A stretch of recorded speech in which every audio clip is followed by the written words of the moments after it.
अभी 3-4 दिन पहले इसी मंच से हमने सत्यपाल मलिक जी के एक और इंटरव्यू की चर्चा की थी। सत्यपाल मलिक जी ने जो कल इंटरव्यू दिया है, आरोप बहुत गंभीर हैं और एक ऐसे व्यक्ति से आ रहे हैं जो एक सीनियर नेता भी है, पूर्व राज्यपाल भी है और इतना करीबी प्रधानमंत्री के रहा था कि जब 370 हटाया जा रहा था तो एक संवेदनशील दौर में एक संवेदनशील राज्य के वो राज्यपाल बनाए गए। तो कुछ सोच समझ कर ही बनाया होगा, कुछ करीबियां रही होंगी, विश्वास पात्र रहे होंगे। तो कोई ये भारतीय जनता पार्टी की आईटी सेल के 2 रुपए के ट्रोल तो है नहीं कि उनकी बात को नजरअंदाज कर दिया जाए। गंभीर बात कर रहे हैं, विस्फोटक इंटरव्यू है। 4-5 उन्होंने महत्वपूर्ण और प्रमुख मुद्दे उठाए हैं। जो कोट अभी आपने उनका देखा कि मैं सेफली कह सकता हूं प्रधानमंत्री जी को करप्शन से बहुत नफरत नहीं है। आज सत्यपाल मलिक जी की स्थिति क्या है, पहले उस पर 2 मिनट बात कर लें। 1 मिनट। किराए के मकान में दिल्ली में रह रहे हैं, एक पीएसओ के साथ। हमें मालूम है प्रधानमंत्री जी को सत्य की आवाज से ज्यादा मधुर गुलाम की आवाज लगती है, तो सत्यपाल जी को एक पीएसओ दे रखा है। जिस व्यक्ति की देखरेख में 370 हटाया गया, जिस पर भारी खतरा है, उस व्यक्ति को आपने एक पीएसओ दे रखा है। दिल्ली के एक कोने में किराए के मकान में वो रह रहे हैं। आप अपने कुछ समाज में जहर घोलने वाले एंकर्स,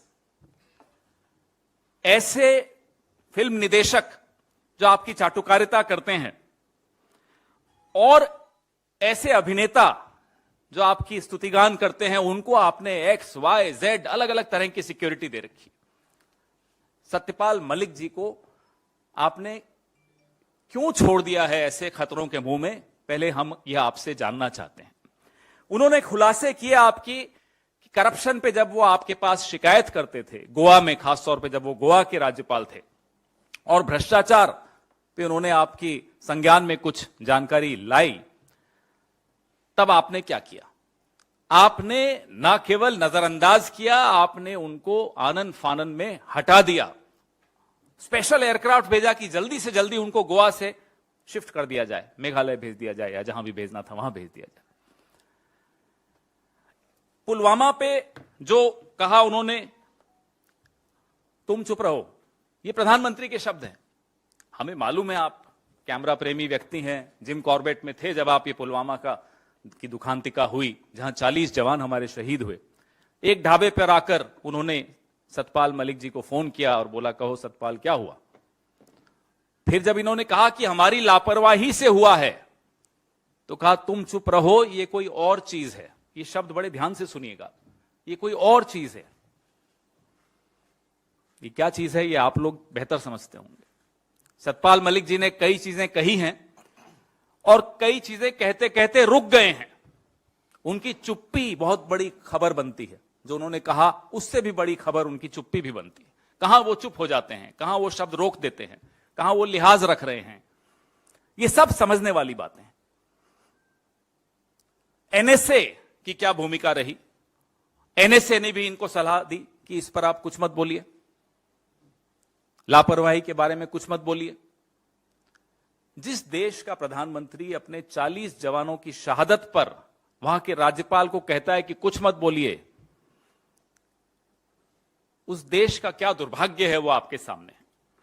प्रधानमंत्री जम्मू कश्मीर के बारे में इग्नोरेंट और इल इन्फॉर्म्ड हैं। ये सत्यपाल मलिक जी इल इन्फॉर्म्ड शब्द उनके हैं। इतना महत्वपूर्ण राज्य, इतना संवेदनशील राज्य, लेकिन प्रधानमंत्री का एटीट्यूड क्या है? मस्त में है, अपने मस्ती में है अपने, टू हेल विथ इट। ये सब सत्यपाल मलिक जी के शब्द हैं, हमारे नहीं।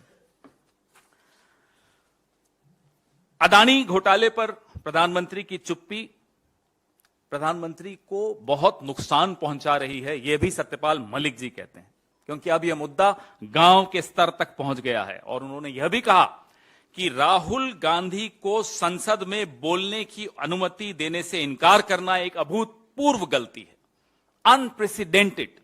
It has never happened in the history of parliamentary democracy. उनका यह कहना था कि जो राहुल गांधी सवाल उठा रहे हैं अदानी महाघोटाले पर, बहुत सही सवाल उठा रहे हैं और प्रधानमंत्री उनमें से एक भी सवाल का जवाब नहीं दे पा रहे। एक अकेला पूरे लोकतंत्र पर भारी। ये इस पूरी कहानी का जिस्ट है, का निचोड़ है। वो खुद ही बोलते हैं मैं एक अकेला भारी हूं।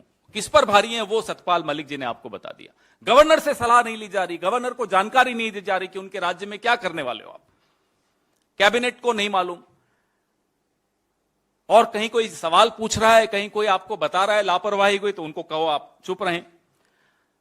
चौंकाने वाली बात है, हमारी महामहिम राष्ट्रपति, हम सबकी राष्ट्रपति, वो किनसे मिलेंगी किनसे नहीं मिलेंगी, उनकी अपॉइंटमेंट की जो लिस्ट है, डेली अपॉइंटमेंट की जो लिस्ट है, वो अप्रूवल के लिए प्रधानमंत्री के कार्यालय में जाती है।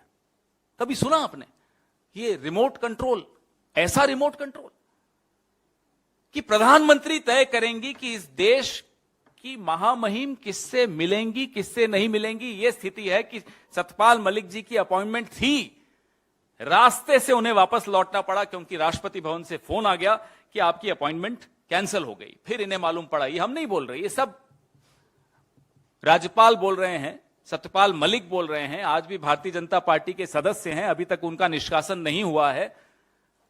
भारतीय जनता पार्टी के एक वरिष्ठ नेता बोल रहे हैं।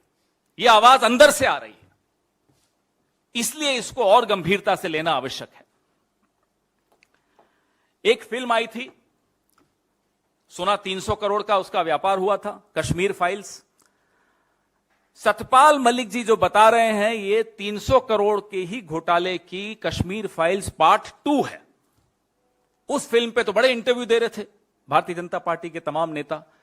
इस पे कौन मुंह खोलेगा, इस पे कौन बोलेगा, हम ये जानना चाहते हैं।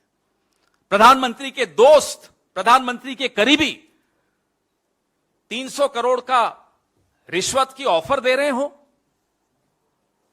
सजा किसको हो रही है? सजा एक तरह से विसल ब्लोअर को हो रही है। कौन है विसल ब्लोअर? सत्यपाल मलिक। कौन है सत्यपाल मलिक? भारतीय जनता पार्टी के नेता हैं आज भी। किसको सजा होनी चाहिए, सजा हो किसको रही है? उनकी सुरक्षा खत्म करके आपने उनको छोड़ दिया। और उनके अगर आप इंटरव्यू देखेंगे, 1 घंटे 9 मिनट का इंटरव्यू है, तो वो कहते हैं कि ये तो चाहते हैं कि कोई मुझे मार डाले। ये उनके शब्द हैं, हमारे नहीं है। बहुत ही विस्फोटक है। उम्मीद करता हूं कि जिन गुलामों की आवाज पे सुबह से शाम तक आप लोग डिबेट करते हैं, इस सत्य की आवाज पर भी आप लोग डिबेट करेंगे, इस पर भी चर्चा करेंगे। इंटरव्यू लेने वाले ने बड़े तीखे सवाल पूछे। ये वही इंटरव्यू लेने वाला है जिसके एक सवाल से किसी को प्यास लग गई थी, पानी पी के हलक सूखता हुआ निकल गया था। सत्यपाल मलिक जी ने तो बड़ी वीरता के साथ सब जवाब भी दिए।